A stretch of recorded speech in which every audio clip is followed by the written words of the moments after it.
तहखाने का राज। जैसलगढ़ की हवेली जो पर्यटन का बहुत बड़ा केंद्र है और आज भी यहाँ बड़ी तादाद में पर्यटकों की भीड़ यहाँ के इतिहास को महसूस करने आई है।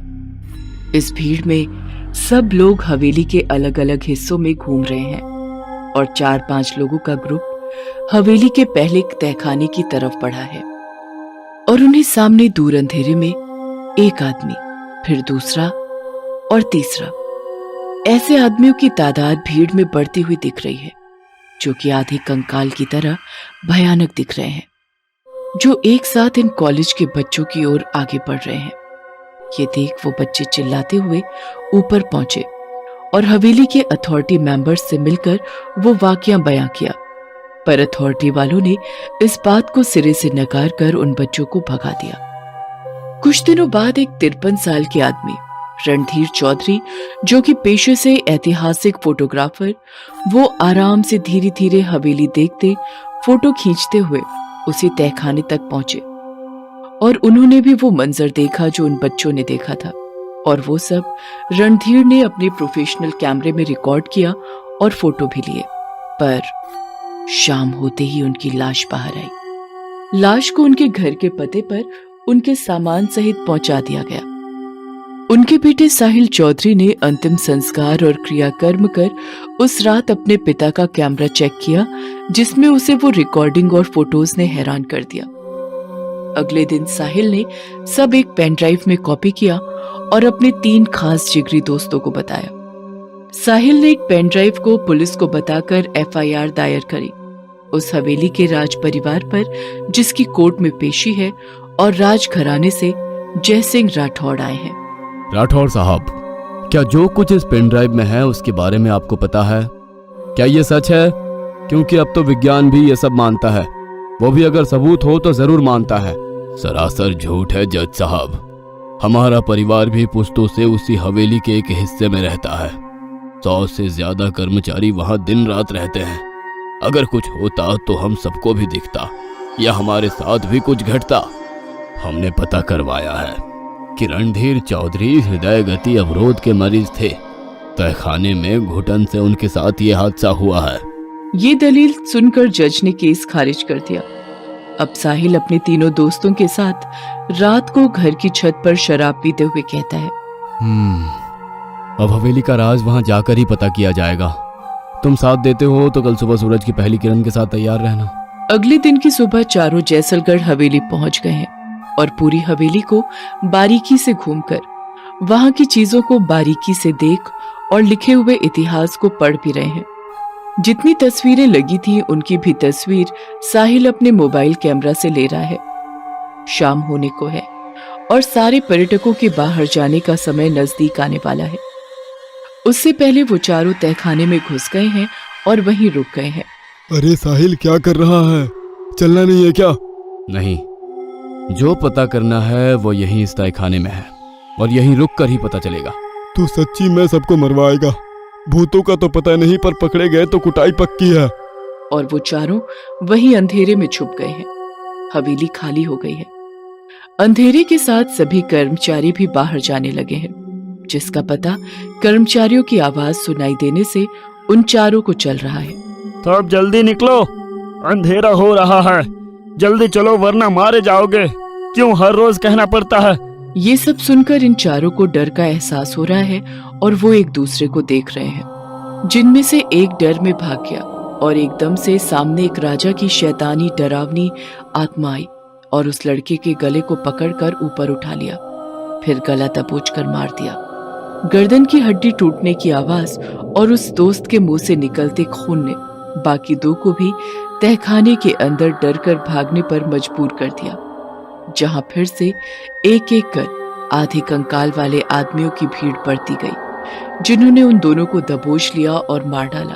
ये सब देख साहिल रोता बिलखता तीसरी ओर भागा और तहखाने से बाहर ऊपर एक बड़े से कमरे में पहुंचा, जहां एक महारानी की बड़ी सी तस्वीर लगी है। कमरे के बाहर उन भूतिया आधे कंकाल वाले आदमियों और राजा की भयानक आत्मा का जमावड़ा खड़ा है, पर अंदर नहीं आ रहा है। ये देख साहिल खुद से ये बात करके बड़बड़ा रहा है, ये सब अंदर क्यों नहीं आ रहे हैं? पीछे से एक औरत की आवाज आई, ये पापी लोग अंदर नहीं आ पाएंगे। साहिल पलटा और देखा कि तस्वीर से महारानी की आत्मा बाहर आ गई। साहिल पीछे कदम बढ़ाता हुआ गिरा। डरो मत बेटा, मैं उन जैसी नहीं हूं, और वैसे भी जो पता करने आए हो वो सच मैं ही बता सकती हूँ तुम्हें, तो सुनो। 123 साल पहले जिसलगढ़ घराना छोटा पर नामचीन था, क्योंकि महाराज चंदेर सिंह जनता के सामने और नजरों में बड़े दयालु और निष्ठावान थे। हर इंसान के सहायक थे, बड़े भावुक थे, पर उनका असली चेहरा बस मैं, उनकी महारानी शीत कंवर ही जानती थी, या फिर वो गुलाम जो वफादारी से उनकी गुलामी करते थे। वो सच ये था कि गांव से हर रोज एक औरत रात के अंधेरे में गायब होने लगी, जो कि महाराज अपने गुलामों से अगवा करवा कर हवेली के चमचमाते तहखाने में मंगवाया करते थे। उसके साथ जितनी बार और जितने समय तक रंगरलियां बनाते और मन भरने पर मरवा कर गांव के जंगल में लाश फेंकवा देते। कोई न कोई जानवर रात में उस लाश को खा ही जाता, और तब वो आधी खाई हुई लाश मिलने पर लगता कि जानवर का शिकार हुई है। एक आदमी बलदेव ने दिमाग लगाया और बड़बड़ाने लगा, सिर्फ औरत ही क्यों, जानवर जो भी हो, उससे सिर्फ औरत का शिकार ही करना है। और वो रात को छुपकर गांव के चौक में ही पेड़ के नीचे हर रोज सोने लगा। एक रात को जब एक औरत निवृत्त होने के लिए जंगल की ओर गई, तो वहां से कुछ जोरों से छटपटाने की आवाजों ने बलदेव को उसका पीछा करने पर मजबूर किया, और उसने देखा कि कुछ लोग उस औरत को अगवा करके ले जा रहे हैं। पीछा करने पर देखा कि वो हवेली के खुफिया दरवाजे से अंदर गए हैं। अब बलदेव हवेली के सामने पेड़ों के पीछे छिप छिप कर दिन रात बिताने लगा। 4 रात बाद वो लोग उस औरत को वापस जंगल में लेकर गए और फेंक कर चले गए। बलदेव ने उस औरत की नाक के सामने उंगलियों से उसकी सांसें चलती महसूस की, तो अपने पास पड़े पानी से भरी जरी यानी चमड़े की पानी पीने वाली थैली से पानी छिड़क कर औरत को होश में ले आया, जिसने महाराज का सच बलदेव को बताया। बलदेव उस औरत को उसके घर ले गया और उसके घर वालों को आधी रात को ही गांव के सरपंच के घर लेकर गया और सब बताया। जल्दी ही गांव के 80 से ज्यादा मर्द इकट्ठे होकर हवेली पहुंचे। आधी रात को सोए हुए महाराज महारानी को बाहर जन सैलाब की चीख की आवाजें सुनाई दी और वो बाहर आए। आते ही सब मर्दों ने महाराज को खरी खोटी सुनाई, जिससे महाराज तिल मिला गए। महाराज तब भी ठंडे दिमाग से बोले, आप सब अंदर आओ, फिर सही से बात करते हैं। सब अंदर आए और आते ही राजा ने अपने सैनिकों को आदेश दिया, इन सबको बांध कर तहखाने की दीवारों में चुनवा दो। ऐसा ही हुआ। भयानक नरसंहार। मेरा मन भर आया और गुस्से में मैंने खंजर अपने पति महाराज चंदेर सिंह की पीठ में घोंप दिया और बाद में वही खंजर अपने गले पर भी चलाकर खुदकुशी कर ली। वो आधे कंकाल वाले आदमी सब वही हैं जो जिंदा दीवारों में चुनवा दिए गए थे, और साथ ही महाराज भी हैं जिनकी भटकती आत्मा शैतानी हो गई है। सुबह की पहली किरण के साथ साहिल छुपता छुपाता हवेली से बाहर आता है और वहीं के पुलिस थाने में राज घराने के खिलाफ शिकायत दर्ज करवाता है। कोर्ट में अर्जी लगवाता है। हवेली के तहखाने की दीवारों को तुड़वाने की और अर्जी जज मंजूर करते हैं। पुलिस फोर्स जाकर मजदूरों से दीवारों को तुड़वाते हैं और उन्हें 80 नर कंकाल बरामद होते हैं। अब कोर्ट आदेश देता है राज परिवार को कि हवेली पर सरकार का कब्जा है और हवेली को ध्वस्त करने का आदेश किया जाता है। ऐसे होता है जैसलगढ़ की हवेली के तहखाने के राज का अंत। ल्यूसीफर्स गिफ्ट। ये कहानी है गोवा के गोवान गाइस की। एक कपल जो कि चाइल्डहुड फ्रेंड से लवर्स और फिर कपल बना। अपर मिडिल क्लास फैमिली से थे दोनों और एक हो गए। Mrs Ayesha and Mrs Johan Rodriguez, a happy Christian couple. शादी के 6 साल पूरे हुए पर कोई बच्चा नहीं। सामाजिक जोर नहीं, क्योंकि एक फ्री लाइफस्टाइल सोसाइटी से बिलोंग करते हैं, पर खुद को एक उम्मीद और चाह है जो सबको होती है। मेडिकल चेकअप से पता चला कि दोनों ही ठीक हैं, फिर भी बच्चा नहीं हो रहा है। IVF और सरोगेसी भी ट्राई किया पर कुछ नहीं हुआ। जो कपल बहुत खुश मिजाज था अब दुखी रहने लगा। जोहन एक ड्राई फ्रूट्स का डीलर है, तो वो काम में बिजी होकर दिन निकाल लेता है, पर रात की सोच दुश्मन बन जाती है और नींद नहीं आती है। 2 रातों बाद झपकी आती है, पर आयशा तो दिन भर तकलीफ और सोच में डूबकर दुखी होती है। इसलिए एक कंप्लीट डे मेड रखी है, जेनी, जो ख्याल भी रखती है और बातें भी करती है। जेनी वहां के चर्च के पादरी की बहन है, तो उसका झुकाव जरा ईश्वरीय शक्ति की तरफ ज्यादा रहता है और वो बातें भी बाइबल की ज्यादा करती है। एक दिन सोहन ने आयशा को कुछ दिन अपने पीहर पुडुचेरी पापा मम्मी के पास जाने को कहा और आयशा ये मानकर चली गई। पुडुचेरी अपने घर में पापा माइकल और माँ मिशेल के पास दिन भर अपनी किस्मत को कोसती रोती रोती देर रात को सो गई। तब उसके पेरेंट्स ने एक दूसरे से बात की, आयशा को सब कुछ बता दो और उसको भी वो करने के लिए मनाओ जिसको करके हमें भी आयशा मिली थी। पर हमें पहले उनसे पूछना होगा, तभी सब कुछ होगा और बेटी को समझा कर वो सब कुछ करवा पाएंगे। चलो, अभी वैसे भी आयशा गहरी नींद में सो रही है। अभी टाइम 1:30 बज रहे हैं, इतनी रात को? तो यही तो मिलने का सही वक्त है, कहा ना चलो। दोनों अपने घर से बाहर गार्डन में आए और घर के पीछे जमीन में एक टैंक के ढक्कन की तरह ढक्कन को खोला, जो कि बेसमेंट है। दोनों सीढ़ियों से नीचे उतरे जहां अंधेरा था। वो दोनों साथ कोई लाइट भी लेकर नहीं गए और खड़े हो गए, दोनों हाथों को बांधकर जैसे किसी को याद कर रहे हैं। और अचानक से ऊपर का दरवाजा बंद हुआ। दोनों ने ऊपर देखा ही था और भयानक भारी आवाज आई, आ गए दोनों, बड़े दिनों बाद याद आई। तभी अंधेरे में कुछ कैंडल्स जली और भयानक सा दिखता एक डेमोन सामने आया। वो बोला, कहो क्या काम है? मेरी बच्ची को भी वही तकलीफ है जो मेरी बीवी मिशेल को थी। बस, कुछ कहने की जरूरत नहीं, अब सब समझ गया, पर शर्त याद है ना? Yes, my lord. Then tell your daughter and get ready her for the Lucifer's gift. Demon अदृश्य हो गया और वो दोनों भी बाहर आकर अपने कमरे में जाकर सो गए। सुबह नाश्ते पर दोनों ने आयशा को समझाया, look Ayesha and listen to me carefully, it will be good news if you believe. Yes mom, I am listening. सबने हाथों से फोक एंड स्पून रख दिए। आयशा देखो, जब साइंस काम नहीं आती तब सुपर साइंस काम आती है, जिसे हम माइथोलॉजी एंड स्पिरिचुअलिटी कहते हैं। पर हमारा विश्वास उनसे भी ऊपर वाली शक्ति में है, द सुपर नेचुरल पावर, और वो कभी वेस्ट नहीं जाती। और इसका इफेक्ट तुम खुद हो। जो तकलीफ तुम्हें है वो हमें भी थी, और तुम्हारा जन्म भी वैसे ही हुआ जैसे तुम्हारे बच्चे का हो सकता है, अगर तुम चाहो और मानो तो।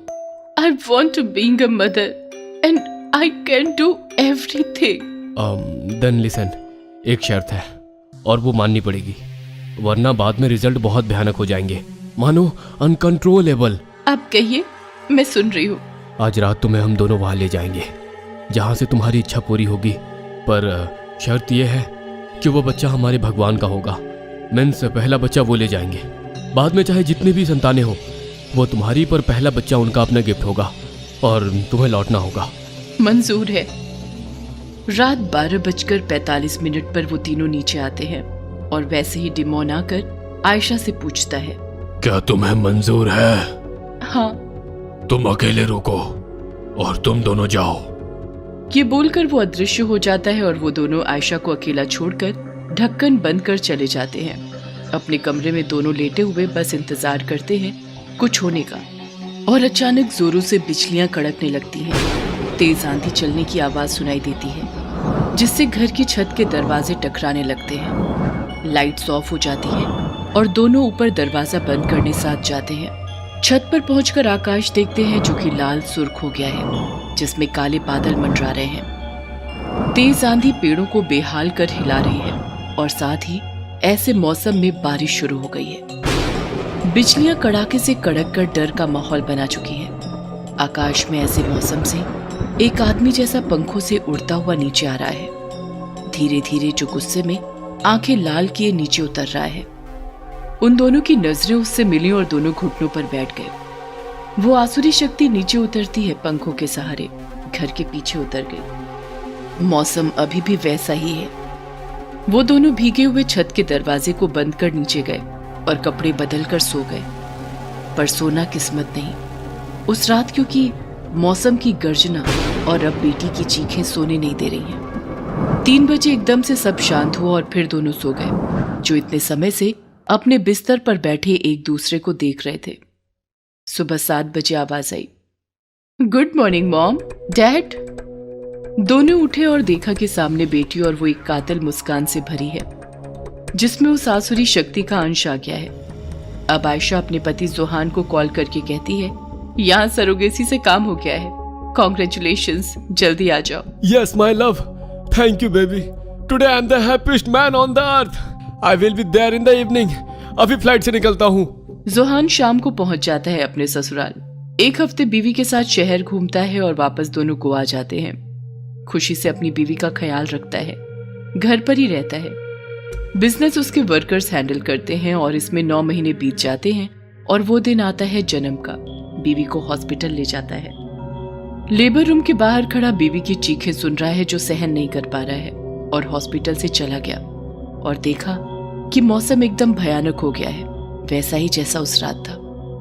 एक आदमी आकर बधाई देता है, तब वो अंदर आता है और देखता है कि एक लड़के का पिता बन गया है, पर पास के बेड पर जो थी वो और उसका बच्चा दोनों मर गए। बिकॉज ऑफ नॉर्मल डिलीवरी अगले दिन घर आ जाते हैं। खुशी के माहौल में 1 साल बीत जाता है और सब अपने रोज के काम में लग जाते हैं। पहला जन्मदिन आता है जब उसके नाना नानी भी आते हैं और बेटी को शर्त याद दिलाते हैं, पर वो नहीं मानती। अगले दिन वो दोनों चले जाते हैं पुडुचेरी, पर यहाँ भर रात lights on off, TV on off, bed के नीचे से आवाजें, दोनों को मिरर में कोई दिखना, दीवारों से खून निकलना, सब भयानक और गलत हरकतें होती दिखाई देती हैं।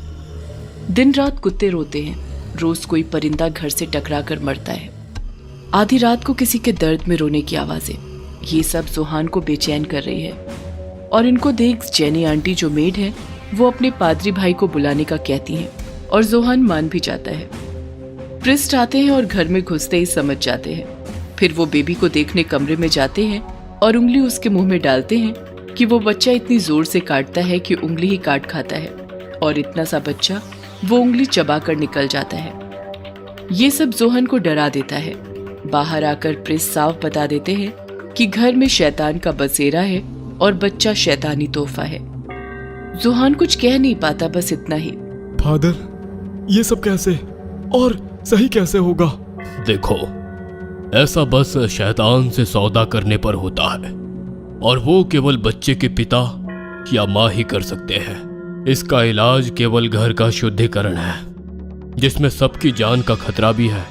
पर जिसने ये सौदा किया है शैतान के साथ, उसको मेरे सामने सच बताना होगा।